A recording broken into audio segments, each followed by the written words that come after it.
Bienvenida, bienvenido a esta nueva exploración. Hoy nos metemos de lleno en un material denso, pero creo que fascinante. Vamos a intentar explicar comportamientos humanos complejos desde el psicoanálisis. Hablamos de las llamadas perversiones y las neurosis impulsivas. Exacto. Un tema con mucha tela para cortar, sin duda. Tenemos como base una discusión detallada, inspirada claramente en el pensamiento psicoanalítico clásico. Se notan ecos de Freud, quizás de Fenichel también, ¿no? Sí, totalmente. La línea argumental va por ahí, por ese psicoanálisis más estructural, digamos. Nuestra misión hoy es, extraer las ideas clave, entender esas diferencias fundamentales que proponen estas fuentes. Sobre todo esa distinción que siempre genera confusión. Justo. Vamos a poner la lupa en la diferencia entre compulsión e impulsión y cómo se mira desde esta óptica la perversión. Bueno, en contraste con la neurosis, o lo que aquí a veces llaman psicopatía. Ok, vamos a desglosar esto. Suena complejo, pero intentaremos que sea lo más claro y revelador posible. Perfecto. Empecemos por el principio entonces. Dale. La primera gran idea que salta del material es una distinción que parece clave. Una cosa son los síntomas compulsivos. Sí. Más típicos de la neurosis obsesiva, ¿verdad? Exacto. Los del TOC, por ejemplo. Y otra, las acciones impulsivas, que aquí se asocian más a las perversiones y, a las psicopatías. ¿Dónde está el meollo de esa diferencia según esta perspectiva? ¿Qué es lo central? Lo fundamental, según leemos, no está tanto en la acción que vemos desde afuera, sino en la estructura interna, en cómo funciona la mente por dentro, ¿viste? A ver. La compulsión vista así sería como una orden. Una orden que viene de nuestro policía interno, digamos, el superyo. Ajá. Y es una orden que la parte consciente nuestra, el yo, la vive con angustia. Como algo ajeno, ¿no? Algo que uno se siente forzado a hacer, pero que en el fondo no quiere. Hay una lucha interna muy clara ahí. Se siente como impuesto desde afuera, aunque sea interno. Eso mismo. En cambio, la impulsión, aunque también se sienta como una fuerza que te arrastra, no funcionaría igual. El material sugiere que en la perversión, ese policía interno, el superyo, podría tener huecos. Huecos. Sí, ser lacunar, dice el texto. O incluso ser cruel, sádico. No es que prohíba y genere culpa, como en la neurosis clásica. Casi podría, digamos, empujar a la acción. La tensión no es tanto contra el superyo, sino que el impulso mismo busca abrirse paso. Interesante. Por eso, lo que caracteriza el impulso es esa búsqueda de satisfacción ya, ahora mismo. Aunque la persona sepa que está mal o que es peligroso, la necesidad de actuar es más fuerte en ese momento. Claro. El neurótico obsesivo, en cambio, tiende a luchar contra la compulsión. Se defiende, crea rituales para controlarla. No la actúa buscando placer directo. Se resiste más. Exacto. Los ejemplos que da la fuente, fugas, cleptomanía, adicciones, a veces los llamamos compulsiones. Sí, es común escucharlo así. Pero acá dirían, ojo, estructuralmente son más bien impulsos que se actúan. La dinámica interna es otra. Aquí es donde se pone interesante, ¿no? O sea, que aunque en ambos casos la persona se sienta forzada, el origen de esa fuerza es distinto. Justamente. En un caso, es como luchar contra una orden interna molesta, la compulsión. Ajá. Una lucha del yo contra el superyo, básicamente. Y en el otro es más como una corriente interna muy potente que busca salida. Y quizás esa instancia moral interna no se opone tanto, o incluso la alienta. Exacto. Esa es la idea central que plantea el texto. No es solo que se sientan forzados, sino de dónde viene esa fuerza internamente.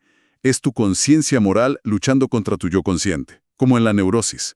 O es un empuje más crudo, donde esa conciencia moral hasta podría ser cómplice, o al menos no tan eficaz, como se sugiere aquí para la perversión. Entiendo. El material también se pregunta algo. ¿La diferencia es tan simple como decir que las perversiones buscan placer y las compulsiones evitan dolor? ¿Va por ahí la cosa? Bueno, la fuente aclara rápido que no. No tan rápido. Ah, ok. Es la diferencia esencial ni una regla fija, ¿viste? Se dice claramente que la culpa, por ejemplo, puede hacer que un acto perverso se viva con angustia. No siempre es puro placer. Cierto. Y al revés, algunas compulsiones, se menciona de pasada el juego compulsivo, podrían terminar generando cierto placer secundario, aunque el origen sea evitar la angustia. Entonces, ¿dónde está la diferencia más profunda? La diferencia más profunda, insiste este enfoque, está en cómo se siente esa urgencia. El neurótico obsesivo siente la compulsión como algo ajeno, que no va con él. Ego distónico sería el término. Exacto, ego distónico. Algo forzado en contra de lo que conscientemente quiere. Hay conflicto. Ya. En cambio, el perverso, según esta visión, sentiría el impulso como algo propio, en sintonía con su yo. Ego sintónico. Ego sintónico. Pero, y esto es clave, específicamente en el momento de la excitación. Ah, en el momento. Claro. Es como si en ese instante quisiera hacerlo para obtener placer, aunque después, pueda sentir culpa o conflicto. Es casi como sentirse forzado a que algo le guste. Forzado a que le guste. Qué particular. ¿Sí? Y se subraya que estos impulsos son pulsionales. Es un término técnico freudiano, ¿no? Para diferenciarlo del instinto biológico. Se refiere a una fuerza psíquica, interna, no puramente animal. Entiendo la distinción. Y para ilustrar esa fuerza que parece ir más allá de la lógica, se comparte una fábula conocida. Ah, sí, la del escorpión. O araña, dice la versión del texto, pero bueno, la idea es la misma. El bicho le pide a la rana cruzar el río, promete no picarla. Y a mitad de camino, ¡zas! Exacto, condena a ambos.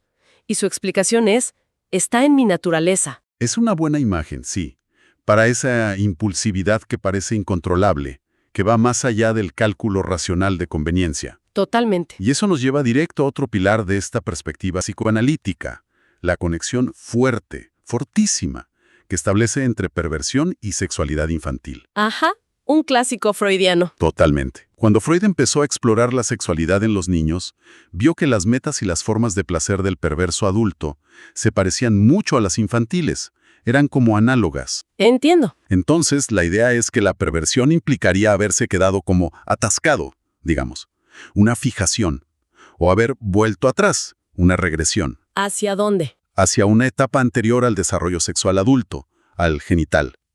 La fuente menciona específicamente la etapa anal, por ejemplo, pero podría ser oral, fálica, etapas pregenitales. Vale. De hecho, se cita una fórmula temprana de Freud bastante categórica. Los que reaccionan a frustraciones sexuales volviendo a modos de placer infantil son perversos. Los que usan otras defensas, reprimir más, negar, qué sé yo, frente a esa misma frustración, son neuróticos. O sea, la perversión como una forma de lidiar con la frustración sexual adulta. Exacto. La idea de fondo es que el placer sexual adulto, el genital, estaría bloqueado por alguna razón. Y la perversión sería como un desvío, una solución alternativa encontrada en el repertorio infantil. Un rodeo, dice el texto. Entendido. Pero, ¿por qué se bloquearía esa sexualidad adulta, según esta teoría? ¿Cuál sería el obstáculo? ¿Qué la haría peligrosa? Aquí la respuesta que da consistentemente la fuente apunta siempre al mismo lugar, el complejo de castración. El famoso complejo. El famoso complejo, es decir, a un miedo inconsciente profundo ligado a los conflictos edípicos de la infancia, deseos prohibidos, rivalidades con los padres, etc., que haría que la sexualidad adulta se perciba como peligrosa. Peligrosa Por la amenaza simbólica de castración, o sea, de perder algo valioso, el pene simbólicamente, o el poder fálico o el amor del objeto, por desear lo prohibido. Esa angustia sería tan grande que bloquearía la vía adulta, la genital. Entiendo la lógica interna de la teoría. Frente a ese peligro, la sexualidad infantil, o un aspecto muy concreto de ella, como el sadismo, el masoquismo, mirar, exhibirse, ofrecería una salida que se siente menos amenazante. Una vía de escape. Claro, incluso a veces el acto perverso funcionaría como un intento desesperado y repetitivo de negar esa amenaza de castración, como para demostrarse a sí mismo y al otro que no existe tal peligro.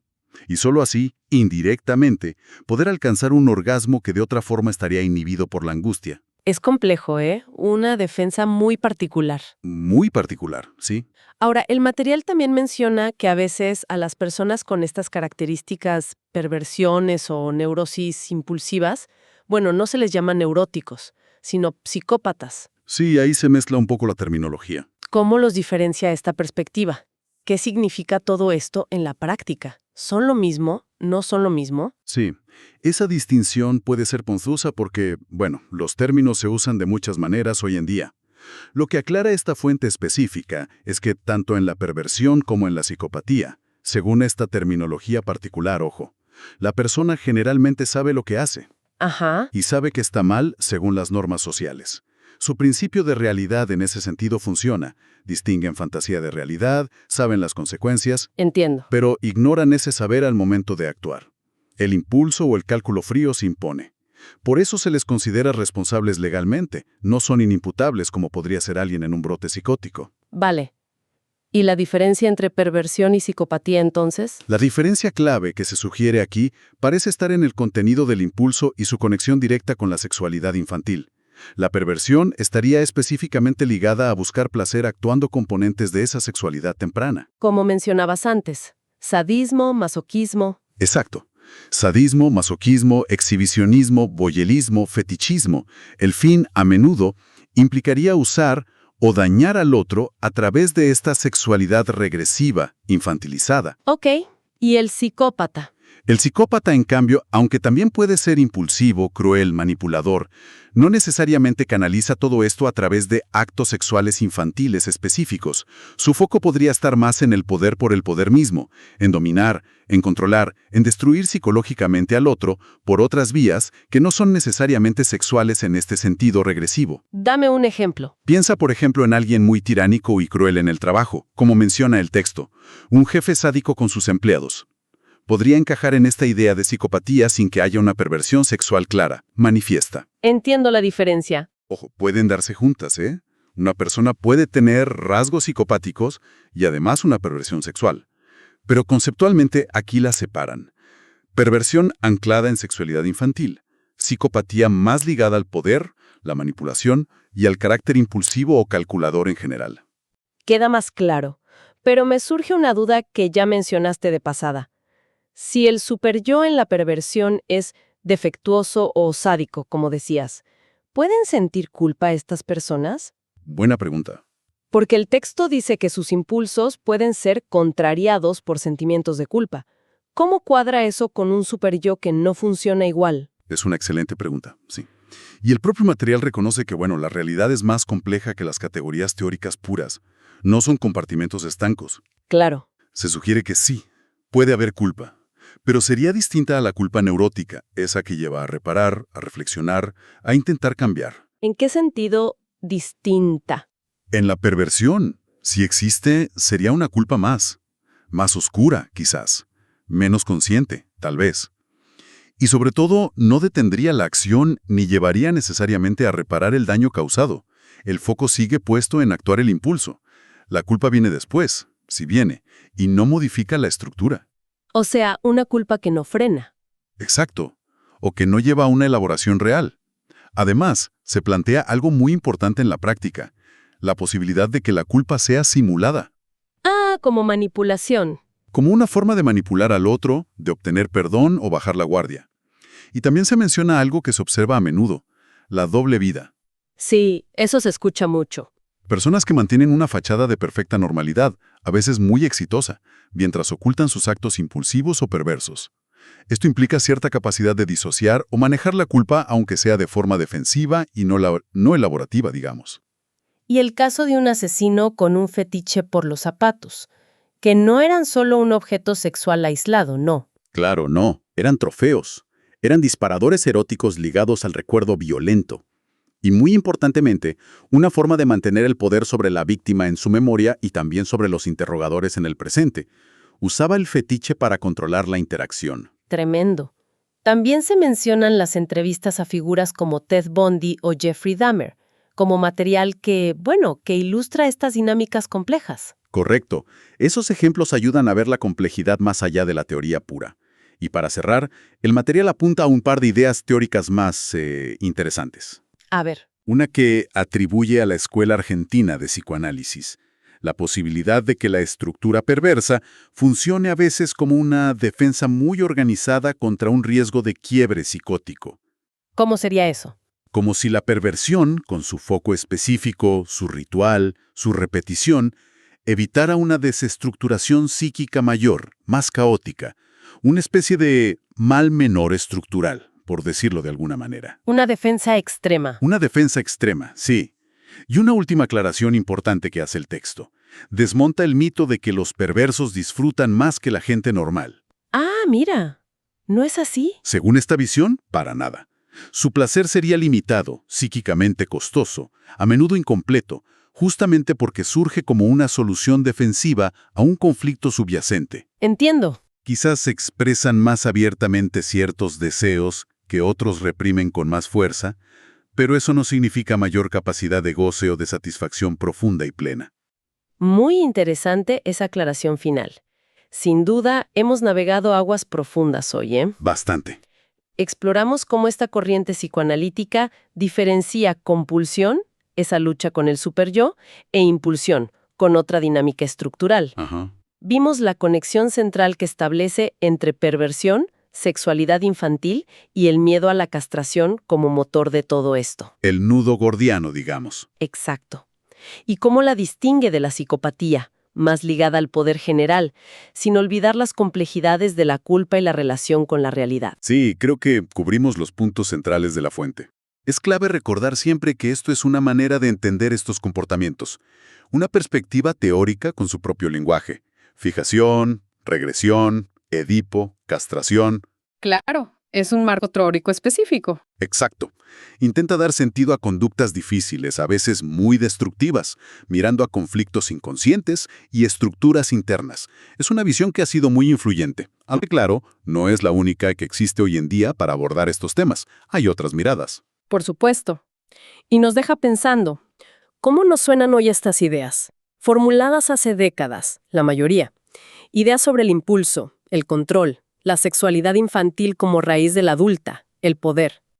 No, también a comportamientos, como el uso de pantallas, que se menciona muy de pasada en la fuente. Cierto, las adicciones comportamentales. O el manejo de impulsos en general. O las dinámicas de poder y sometimiento que vemos en nuestras relaciones, en la sociedad. ¿Resuenan estas ideas? ¿Se quedan cortas? ¿Aportan algo todavía? Es una excelente pregunta para seguir dándole vueltas, ¿no? ¿Cómo dialogan estas conceptualizaciones clásicas con los fenómenos y las comprensiones actuales? Totalmente. Una pregunta que queda abierta para seguir masticando después de esta charla. Sin duda.